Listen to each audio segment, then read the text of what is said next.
That means that Jude can be here instead of delivering it. Yay!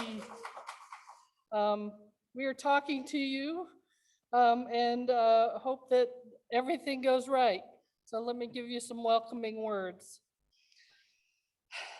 We are in hard times all over the planet. We know how we would react if this were normal times, back before COVID. We would get together for our monthly potlucks. We would share stories. We would give hugs to everyone. We would sing together. We would feel better after it. But these are not normal times. I'm speaking to you now with many of you through the computer screen.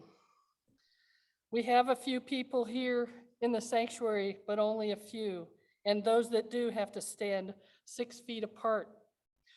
We're wearing our masks so we can't share our smile. I can't share my laugh, my worry, my nonverbal communications. From my face, our interactions are blunted. And we are only beginning to understand the consequences of this. We are feeling deprived of our social interaction with others, of human touch, gestures of affection, of communal sing-alongs. It's been weeks since we've had that. We are missing our lives, our normal behavior, and we are so sad. But this is our new normal. And I'm sure like you, like Jude, like everyone, we hate it. But know that all hope is not lost.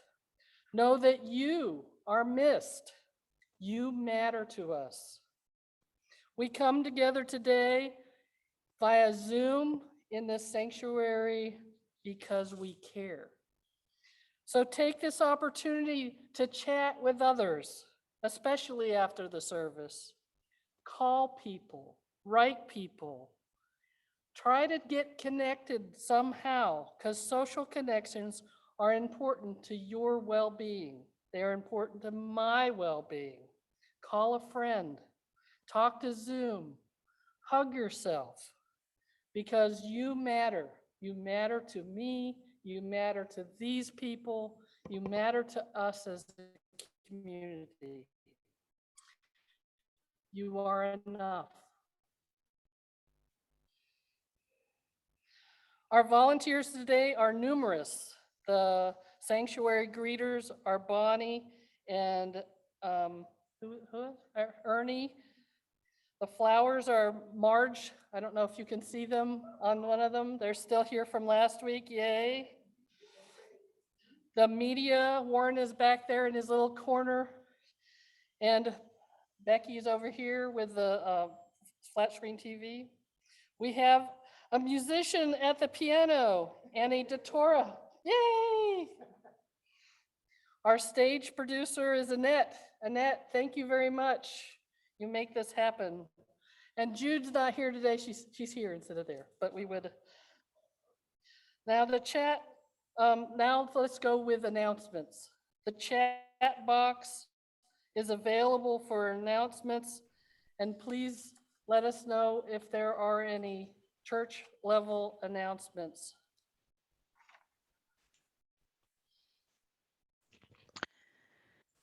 Well, I am looking here at Zoom, and looks like all the Zoom folks are just quietly being attentive to everything that is happening. So no announcements that I can see. All right. Thank you, Annette. I have one. Whoop. I hear This one. is Laura. I have one. Okay. Spoke too soon. I don't know how to get my face back up there, but anyway, the women's luncheon is August 31st at 12 o'clock. And please contact me if you'd like to come. I've heard from several people. Thank you.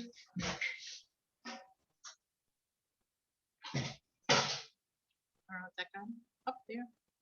Just to remind you that of the uh, memorial we have for Mayfield this Saturday at 2 p.m. It is a combination of both in person and Zoom. So please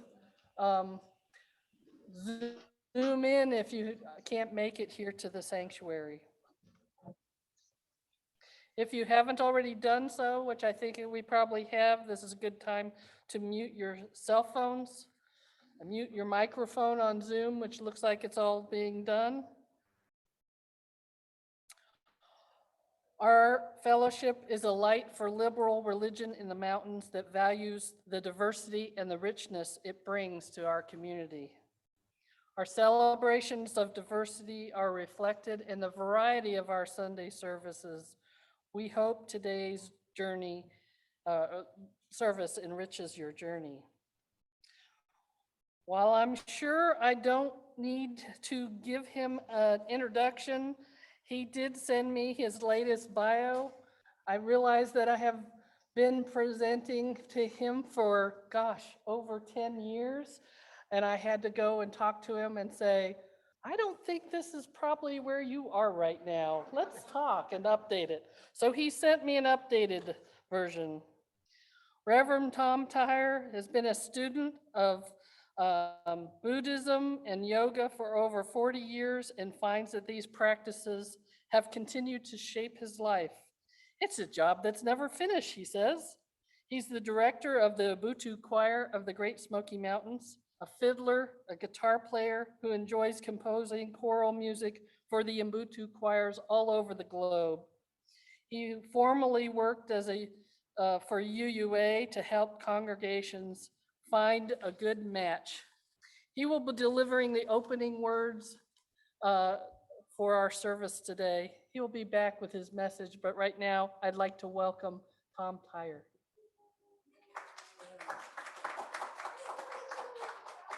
Thank you, Jill.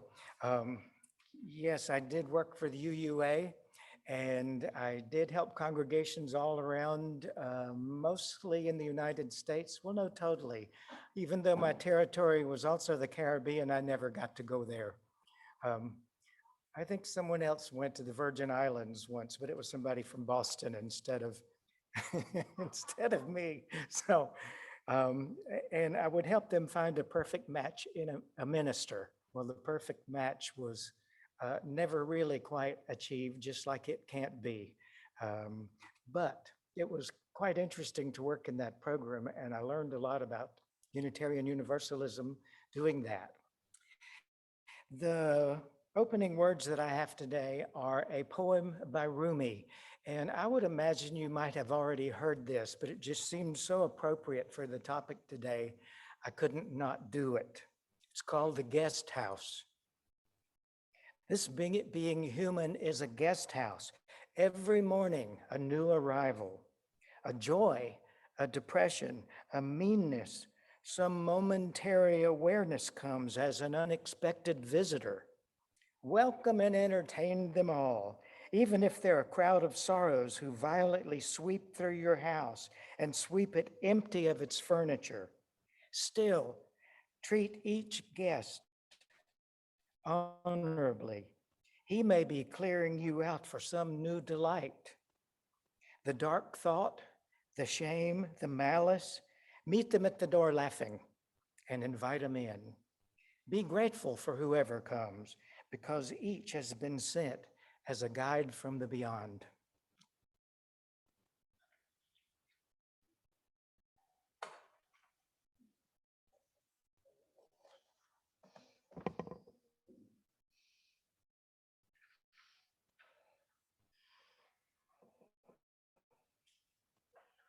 For our chalice lighting, although as I light this chalice, its light may seem so far away from you, especially if you're in Zoom.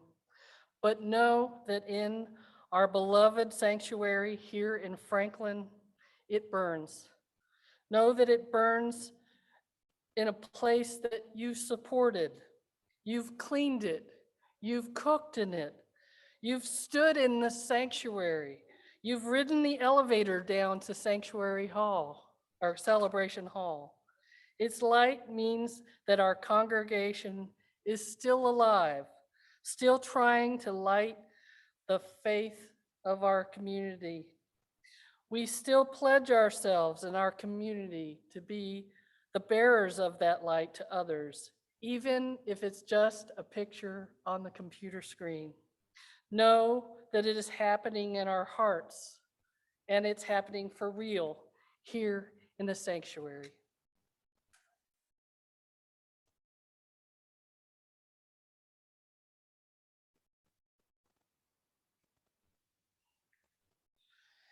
Andy is our musician today, and we'd like to welcome as he and Tom play the Spirit of Life for us. For real, for real.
As I said, life is happening in the sanctuary. Yay. We come to this place because we love what we've created here. This fellowship is a living organization. Like all living things, it must be nurtured and sustained. Its breath and its life and its heartbeat, its life itself can be derived from its living elements. That's us. That's you. Your offering makes this possible. Please give. And Andy, will you play our next song for us? How do you say it? La Ploma. What is it? The delight, they said.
Let us dedicate our gifts.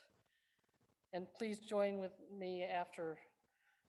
Gifts given in love and hope continue the cycle of love and hope. So may it be. Let me welcome back to the podium Tom Tyre for his message. We have seen the enemy and he is us. Yay, thank you. Well, I'm not sure that's a great, yeah. Let's see what you have to say. Yeah, okay. Well, I have to say this. A couple of weeks ago, I was having coffee with Mary Teslow. And she said, well, Tom, you're going to be speaking in a couple of weeks. What are you going to talk about? And I said, I'm going to talk about how we're a bunch of barbarians. And she said, what are you talking about? And I said, well, it just seems like every time we do something, we're shooting ourselves in the foot somehow. We do the craziest things to ourselves. It's like we're our own worst enemy. And she said, we have seen the enemy and he is us. In case you don't know where that came from, it was from Pogo the possum. Now I should say opossum, but he lives in the Okefenokee swamp and he would say he was a possum. So that was really interesting. Walt Kelly was the cartoonist who created Pogo.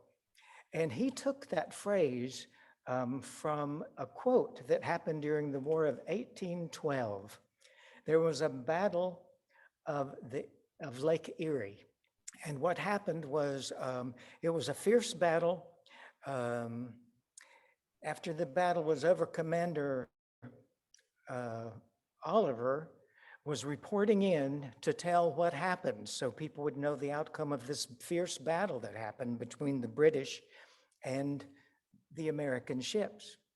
And he sent this little message. We have seen the enemy and he is ours. And so what Walt Kelly did, the cartoonist, is he took that because people at that time, this was in 1970 that he posted this cartoon. And he took that quote because so many people were familiar with it at the time. And it shows Pogo and one of his little swamp buddies walking through the swamp. And they're sort of walking like this. And ouch, oy, ow, oh, it hurts through the swamp. And he's looking and he's saying, oh gosh, he's looking at all this litter that's just all over the place. And that's what they've been walking over. And so they have to step over it and it hurts and they're complaining. And so he looks to his buddy and he said, I have seen the enemy and he is us. And so that was used as a campaign slogan in the early 70s to create awareness in how we are damaging our environment. So he ran the following year, not the same cartoon, but the same quote that showed a different place that they were walking and having to sort of step over everything, all the litter that we had created. So I couldn't help but think about that. It's like collective, we're like a kid who's pooped in his diapers and we're not changing it. And so we're waddling around there trying to make it go as easily as we can with the load in our diapers. And it's not working well. So I don't know how much better we've done since 1970 when he first did this cartoon. I'm thinking about the environment that we have now that we didn't have in 1970. We have global warming, and I'm going to call it that. I'm not going to call it climate change, even though it is. The globe is getting hotter. And even the fiercest denier these days is having trouble saying, oh, well, we didn't cause it. I think they've hushed that up, but they still want to call it climate change instead of global warming. Well, I'm okay with that as long as it's on the radar. But I don't know if you heard this, I guess the middle of last week, they were saying, some scientists had produced some new information and they were saying, we're approaching the no turning back for this. We're approaching the time when there is no turning back. So what has caused us to be in denial about this, and what has caused us to not want to do anything about it when it's our last chance? It makes me think that this is a really crazy world, and I'm part of it. What have I done, to help change this? If we had a Green Party, I would join that. Short of that, I don't know. If I could find a tree and I could hug it and that would make a difference, I would certainly do that. I can be vocal, I suppose, and I can write the newspaper, but I think people who aren't, they're worried. They're worried about their welfare. They're worried about their money. We are worried about our money. We are worried about our welfare. We are them. So in order for us to do something about the climate at this point, we're going to have to really tighten our belts, and we're going to have to make some hard choices, and we're going to have to give up a lot. So far, we're not doing that. The time is still ticking. I think about what else has changed in our crazy world, and I see the way that we communicate with each other these days. I know Zoom is a necessary bit of technology that we can use like we're doing today.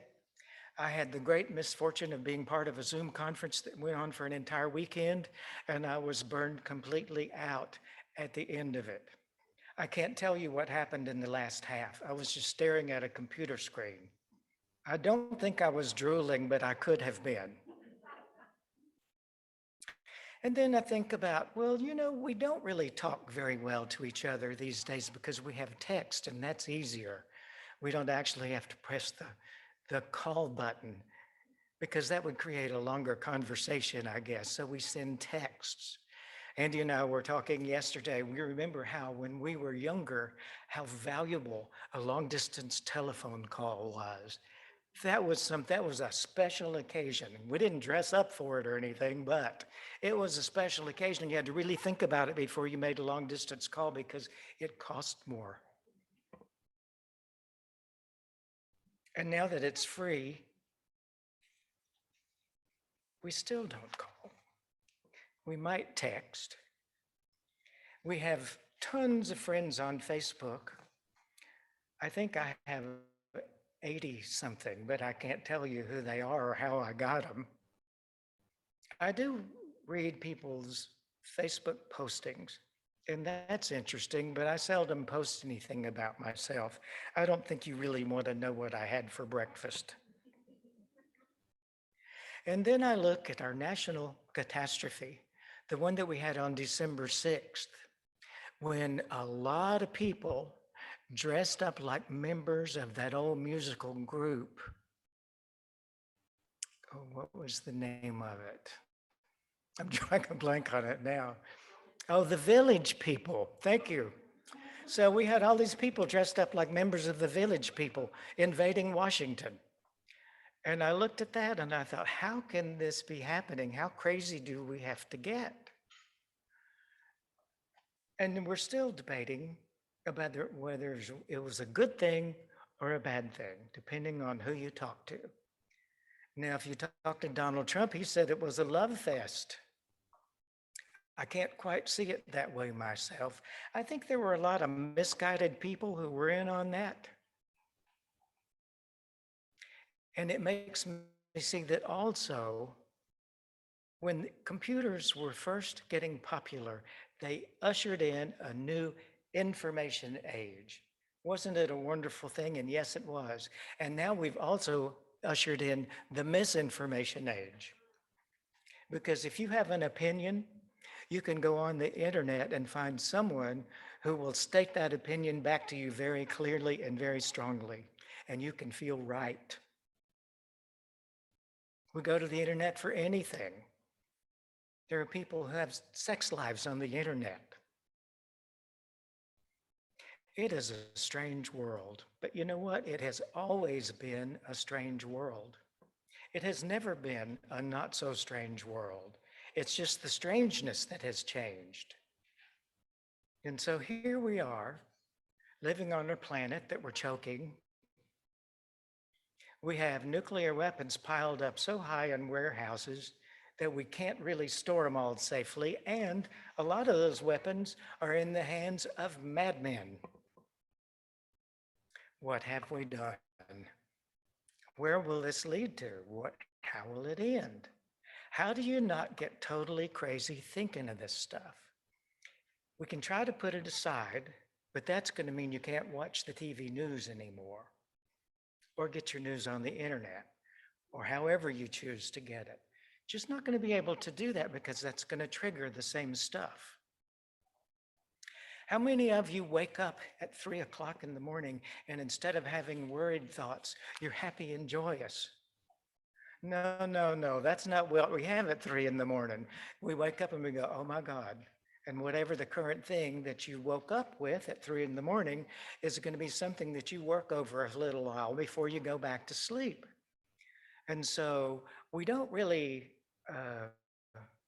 deal with that kind of thing very well, but it's a funny thing because Buddha had a name for this. I'm talking about Siddhartha Gautama, the original dude that became the Buddha.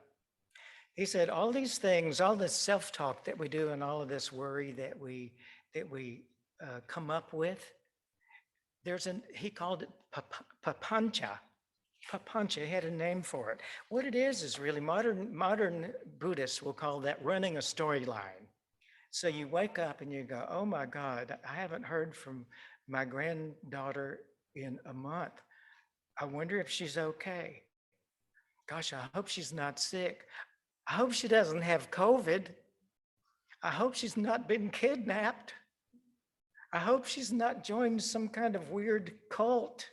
And so we can keep going with that as long as we can. And all it does is produce for us anxiety. That might be a poor example for you, but yours might look a little different, but we still have those little thoughts that we kind of make up, the little stories that we create about the things that we're anxious about. That's not a healthy habit. But the thing is, most times we don't even know we do it. Elizabeth Kubler-Ross says that this is a hospital planet. Only really sick people come here. Makes you wonder, doesn't it? Maybe she was right. So in this day and age, road rage is worse than ever.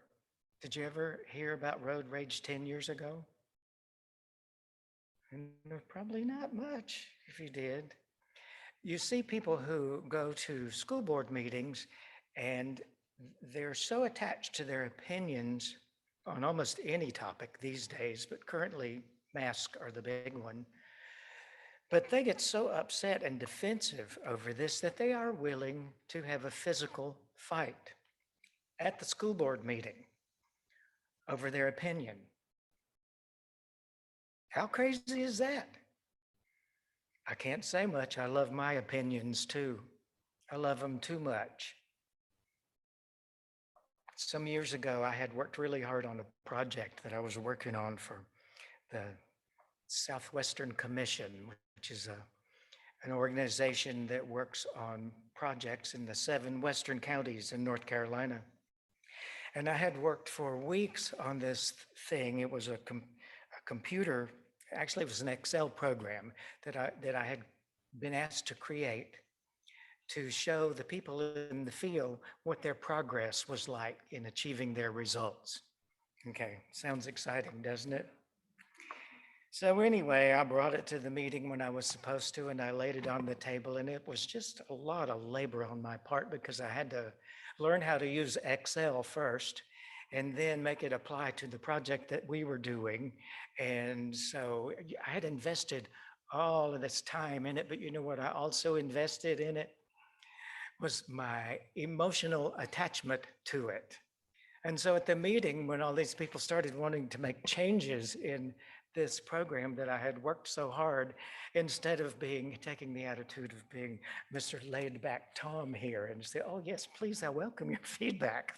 When they were saying, this doesn't make any sense at all, this is stupid. And so what I did was I defended it, and And probably got a little carried away in my defense until my boss said, Tom, are you a little emotionally attached to this? So what could I do but pout? I was a little wounded over all of that, but she was right. I don't like it that she was right, but boy, did I learn a great lesson from that. I learned that the little things that I get attached to are the little things that will turn right around and bite me in the butt. You know, I think we owe a great apology to not only Jesus, but to Buddha. They had these great original messages. And through the ages, and I'll take Jesus's teachings first, he taught in parables because that was the way that people who weren't learned, I'll say, could understand what he was trying to say. There were moral stories. And so people were able to really pick up on that. And so through the years, people have sort of taken the teachings of Jesus, which are basically this: treat yourself and everybody else that you know well. Treat those other people as well as you would like to treat yourself, but probably don't. Now, I say that because we do things all the time. We know we shoot ourselves in the foot. I mean, we're good at that. But he wanted us to be kind to ourselves and also be kind to other people. Jesus wanted us to not only love those other people, but give them food if they needed it, give them shelter if they needed it, help them out if they were sick, and not only do that to the people right next to you, but also to your enemies. How easy is that? I think that's why the message didn't quite get the attention that it deserved. But what happened was, instead of this Jesus's message being carried through the years intact, what happened was people wanted to tell stories about Jesus. It became a religion that centers around stories about Jesus, what he did, how it is that he's magical, how it is that he's somebody that we could never be, how it is that he lived a life of perfection. So what we got instead was this sort of mixed bag of stuff. The Bible has really been changed more times than we would ever be able to count. But if you sort through it and do like our buddy Thomas Jefferson did, when he read the Bible, he said that he was going to take out the things that he think Jesus really said and leave the rest. And he did that. You know, most UUs are aware of this, but a lot of other people are not. We kind of claim him as one of our own, you know, so anything he did, we're very proud of.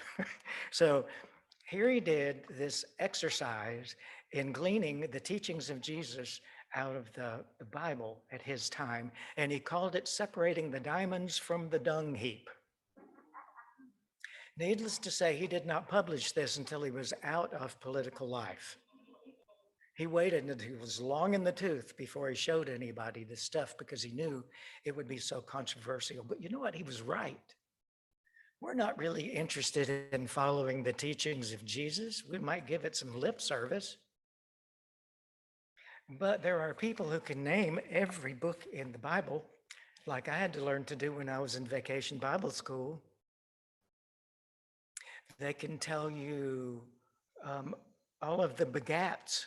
When there's a section in the Hebrew Bible about who's your daddy, you know, it's like they have this long line of who's your daddy, because this one begat that one, this one begat that one, and this one. And you know, there are people who love to name that, and they're good Christians for doing that.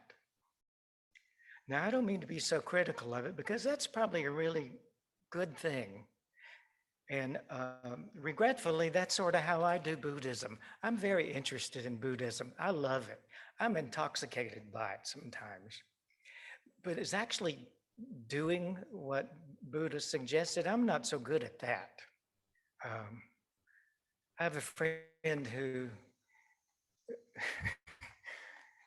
who is a Buddhist. She would not say she is a Buddhist, but she would say that in the beginning she was a Buddhist, and then she became someone who just wanted to follow the teachings of Buddha. And she told me that her mother loves her when she's a Buddha, but can't stand her when she's a Buddhist. So we kind of, are willing to pick and choose through some of this stuff, in order to find some path forward that's going to bring us relief from this crazy world that we have. The night before he was crucified, Jesus spent all night praying and meditating. So the story goes. I believe that was probably true. None of his cronies did that with him. They didn't stay awake with him. They fell asleep. But all night, he was there praying and meditating. So I wondered, he set such an example of that, and that was such an important thing for him, but no one really talks about it that much. And I think, in the Bible itself, there are probably only two places where we're given instructions on how to pray, and there are no places in the Bible where we're given instructions on how to meditate. Yet Jesus thought it was important enough for him to do both of those things the night before he died, which he evidently knew was going to happen. So Buddha has said basically this: if you can do these three things, you will be perpetually content. In modern days, we like to say perpetually happy. But the original, his original intent was to be content. He said, if you really want to be thoroughly content, just do these three simple things. Quit wanting so much. Your desires are inflaming you. So through the years, people have enumerated what these desires might be, and yours would probably be different from somebody else's, but wanting things, wanting something for yourself, or wanting a physical something. Anyway, he said, you've got to give up that. If you want to be happy, contented, give up your desires which are inflaming you. The second one that he said was, get rid of hatred. Now, many words have been used instead of hatred through the years also for this. It can be anger, resentments, anything that creates those feelings that boil over in you, which also will inflame you. The last thing he said was to get rid of your delusions. Don't delude yourself. And so what he was talking about was the big ones and the little ones. For me, don't be so attached to this work that I did that I become disagreeable and have to pout because people don't just love it. That can be the little storylines that we run. If somebody doesn't meet you for lunch, you're sitting there waiting, they're 10 minutes late, you start making up stories. And you'll tell yourself these things, these little storylines, keep running them. Those are delusions. Papacha. It is just incredible to me that 2,600 years ago, they had a name for this. And only recently have I been aware that I do that. Maybe in the past 3 or 4 years, I'm starting to see, I do that a lot more than I ever thought. Andy and I talk about this a lot and can get to the point where we can laugh at ourselves doing that. So how easy is it to give up your desires, to not get angry, and to not make up stories? Those things are so easy to name and just almost impossible to do.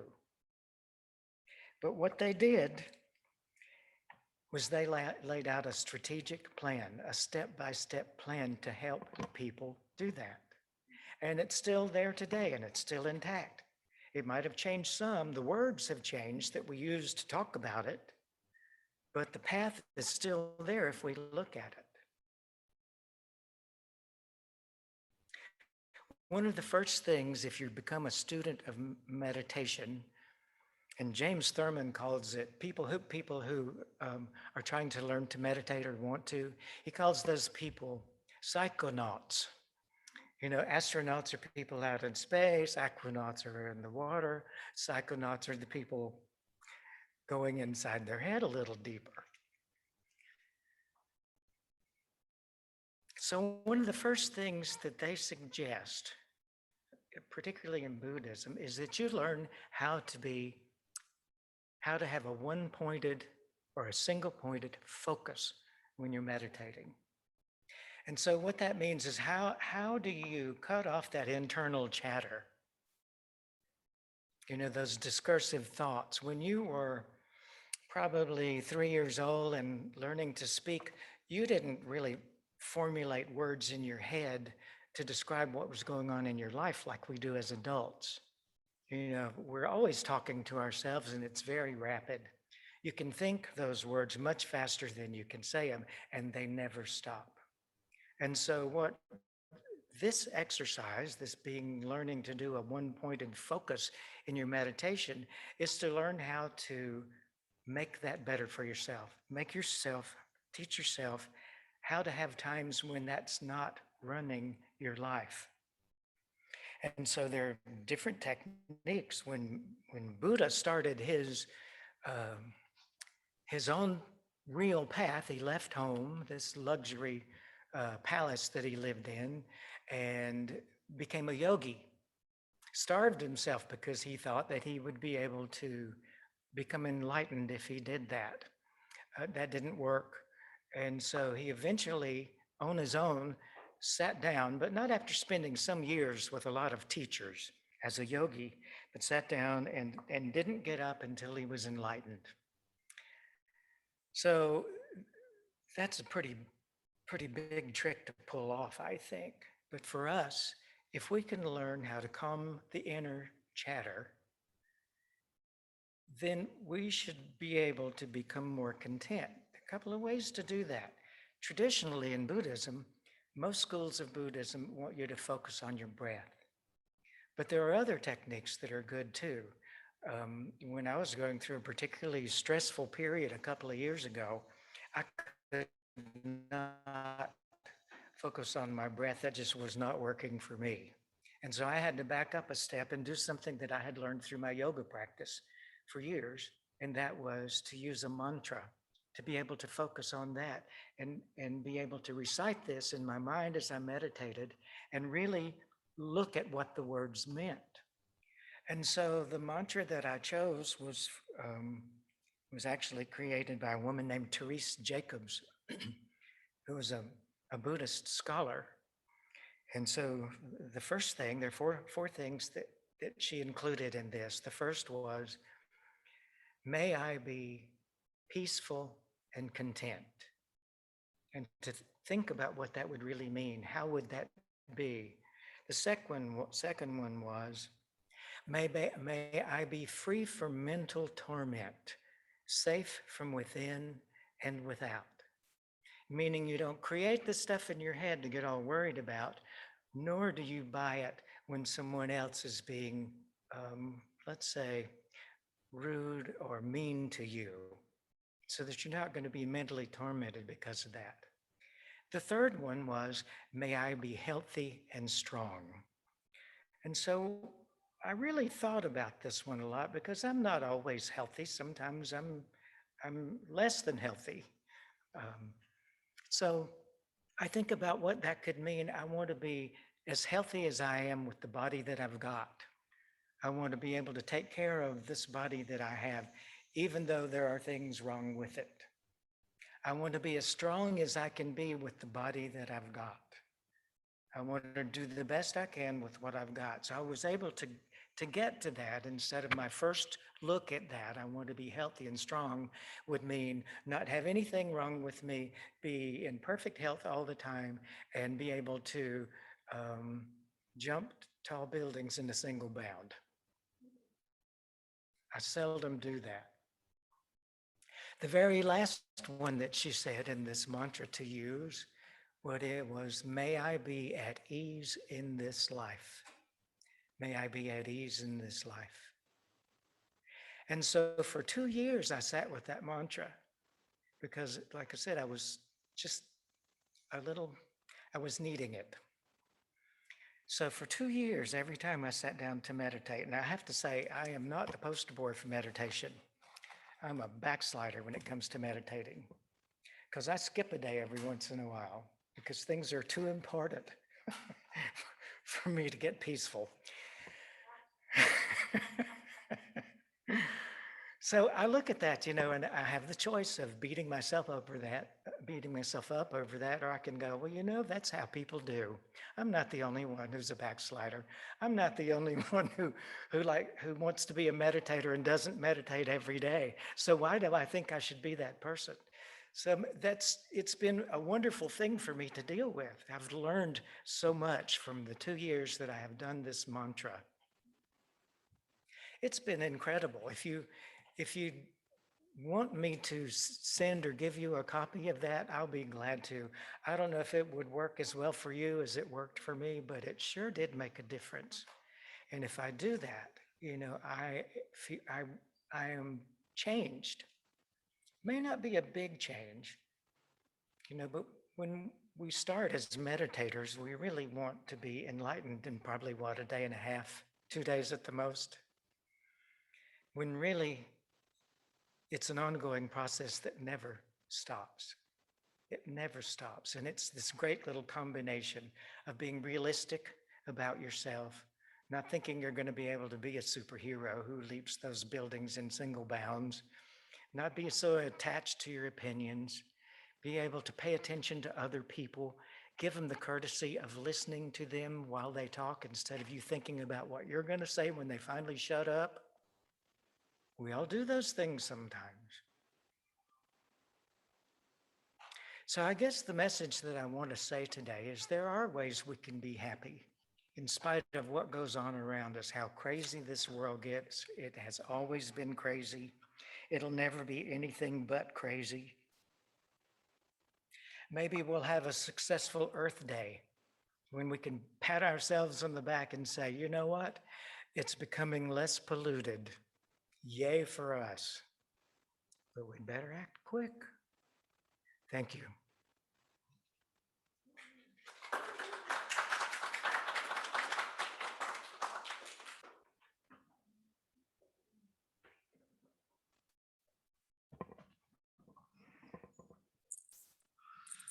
Hopefully we'll have the closing song by Andy.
I am sorry you guys are not all here, but it's nice to hear the music and very cheery. Thank you.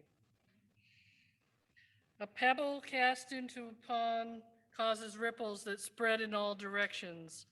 Ours is a welcome community where we find connection, a spiritual community where we find meaning. Ours is a sharing community where our joys are amplified, a caring community where our sorrows are lessened. We take a moment to reflect on the joys and concerns and acknowledge the mutual support of our fellowship family. If you'd like and are you're welcome to share a special joy or concern. I'll drop a pebble into the pond here. We will begin with the Zoom that are acknowledged by their hosts, followed by those in the sanctuary.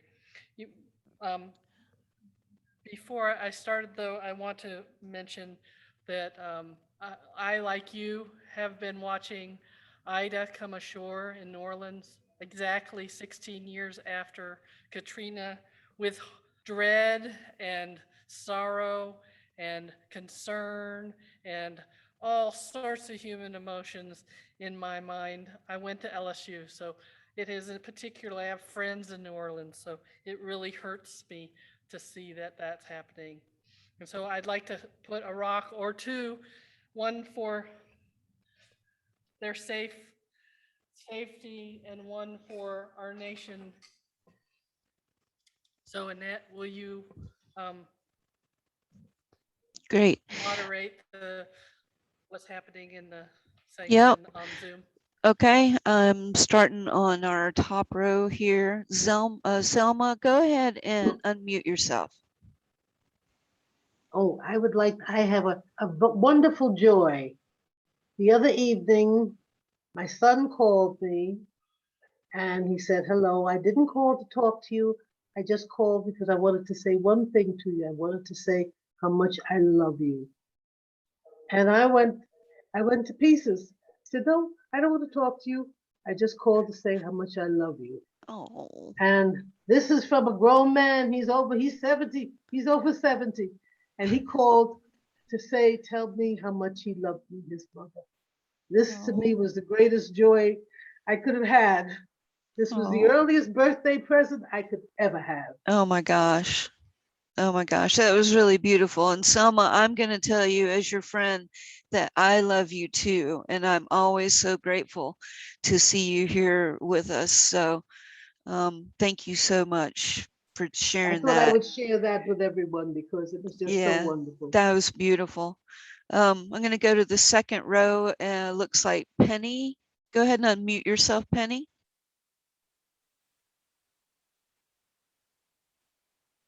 Okay, we were talking about Ida. My daughter, Andrea, is actually in New Orleans as we speak. And I was texting with her a little bit earlier today, and she was bemoaning the fact that she had already eaten most of her snack foods that she'd stocked up on. But so far, so good. Her apartment building is very old and it's in the French Quarter, which tends to be a little bit more elevated than some of the rest of New Orleans. And she has, there are storm shutters on the windows. So hopefully she'll get through this okay. And I would like to thank Tom for his message today and Andy for the music, especially the Scott Joplin.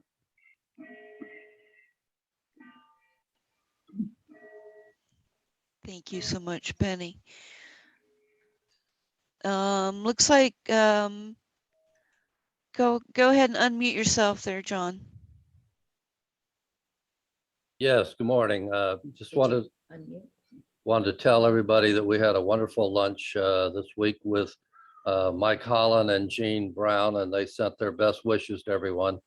As Gene finishes up his education, he's looking at job options around the country, with Florida probably being the priority. And so they'll probably be leaving this area, unfortunately, very soon from what they're telling us. So a lot of you are friends of theirs, so you might want to stay in contact with them before they leave.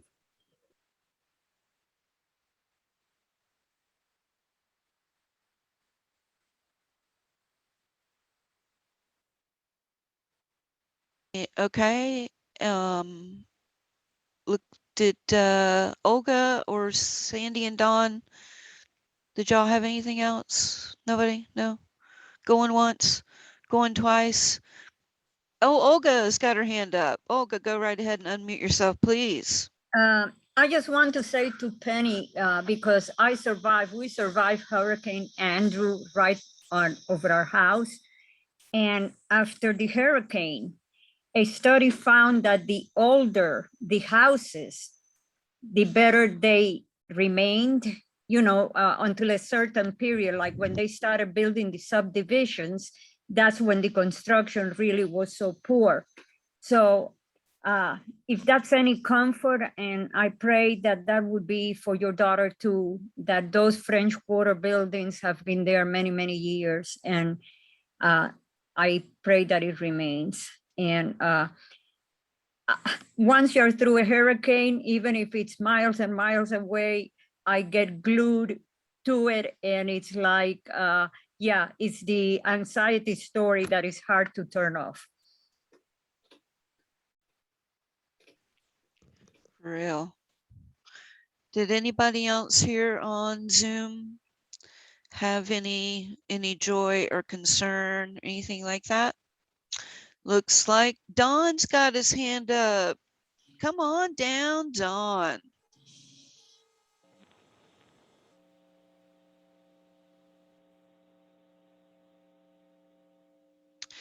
And we cannot hear you, Don.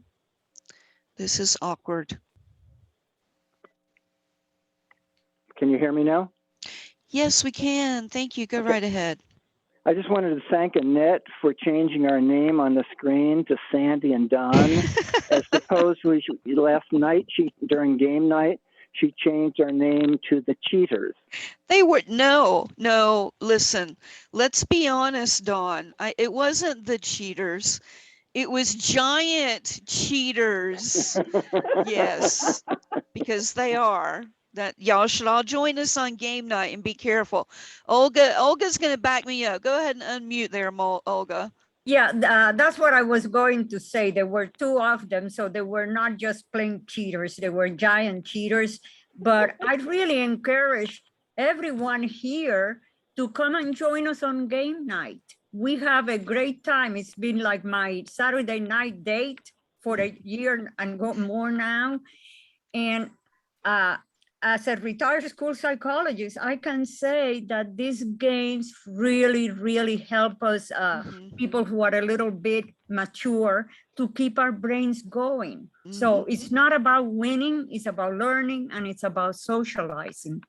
So it's about winning for me. I don't care what Olga said. Olga too. Yeah. In our defense, this is Sandy. In our defense, someone who shall not be named chose a 4-player game, and there were 5 of us playing last night. And Don and I, being the only 2 people who can be next to each other because of social distancing, volunteered to be a team so everyone else could play. Well, you can see that we have a lot of fun, and please, come and join us, and we'll teach you. And it's just, except for Annette, non-competitive. Anyway, I'm muting everybody on Zoom now. Thank you. Sanctuary. Hang on a second, we have a couple people.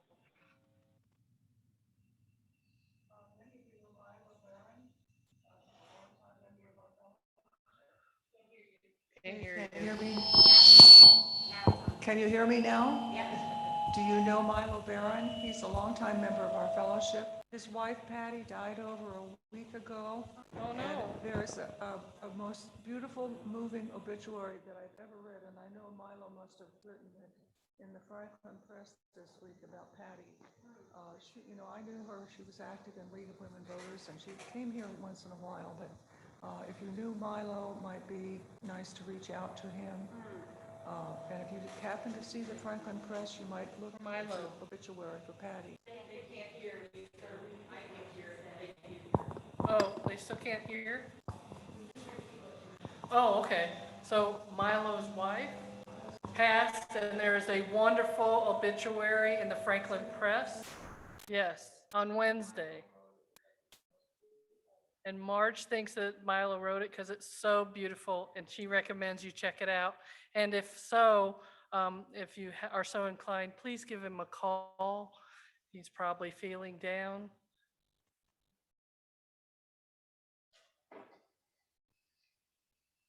And Mary is next. Can you hear me? Oh, yeah, I guess you can. Can you guys hear her? I have happy birthday wishes to 3 of my friends.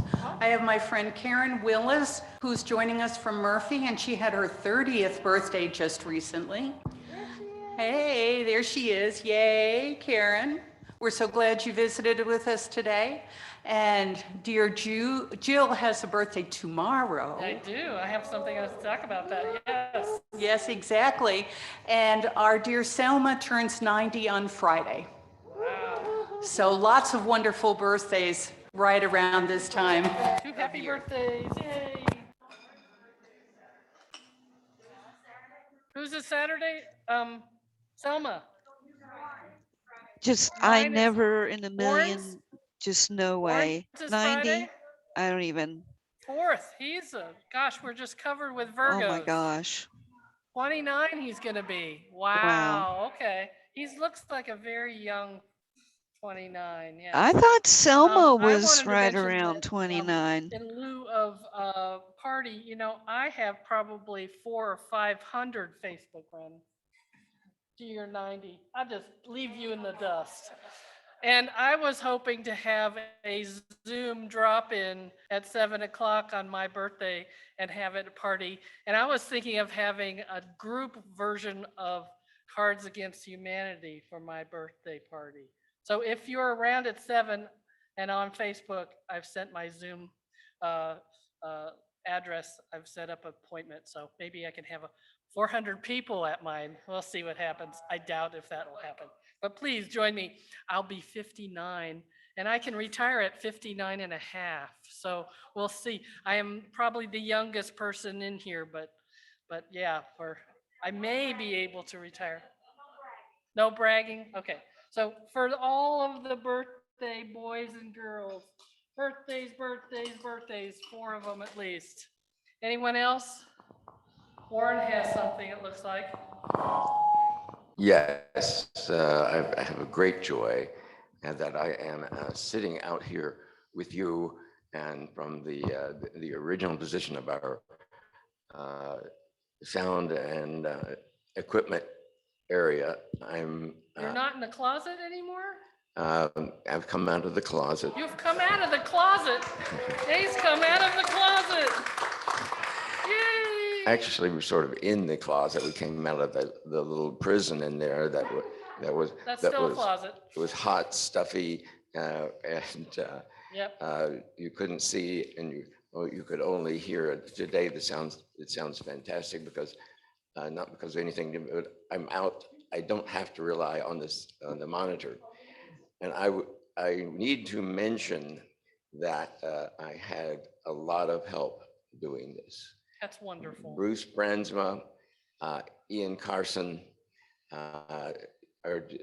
did a yeoman's duty, and Marge and the Maras cleaned up after us a couple of times. And I wish I had thought to take a picture Yes. of Ernie Klosterman lying on the floor of the AV storage room sorting out wires. Why did not? So when we finally do get back here, we're going to have you part of the community rather than in the closet. That'll be really wonderful. Yes, and I feel it too. Thank you very much, everybody that's helped. Yay. We're hoping that our projector and everything gets so much better every day and every time. Anything else?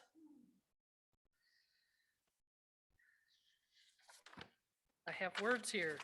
The final words, which is, may we remember those who have spoken, those who have been named, those who hold the silence in their hearts.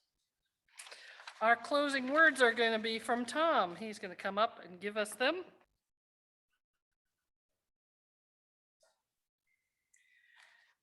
This too is a Rumi poem.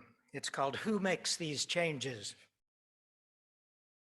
Who makes these changes? I shoot an arrow to the right and it lands to the left.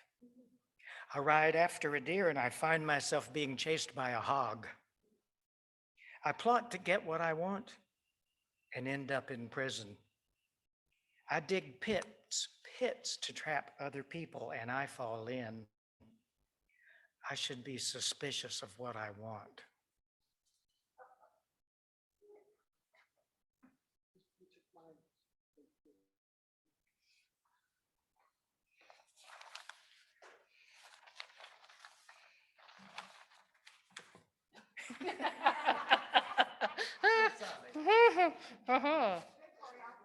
Yeah, we did that on purpose.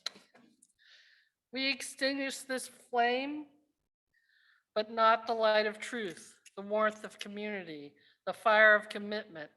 These we carry in our hearts until we are together again. Zoom folks and those in the sanctuary invited to start conversation time after we have our closing circle. We're going to try to do this together so that we can feel, you guys can feel like you're part of us. We'll see if we get it right. Please bear with us as we try yet another way to gather around and have the circle and have you part of it. So hang on while we try that.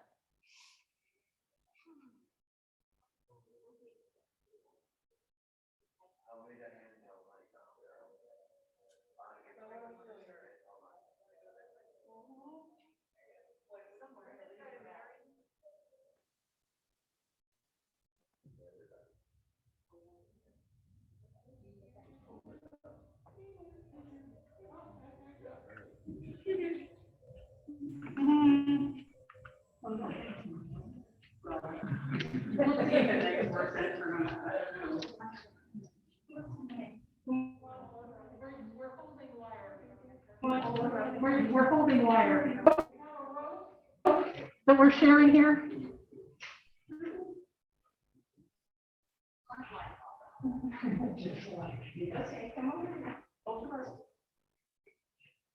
Are we ready? We've done it. Yay! Can you guys see? We hope you can see. Love is the spirit of this fellowship, and community is its goal. This is our great covenant, to dwell together in peace, to seek the truth in love, and to help one another. Yay!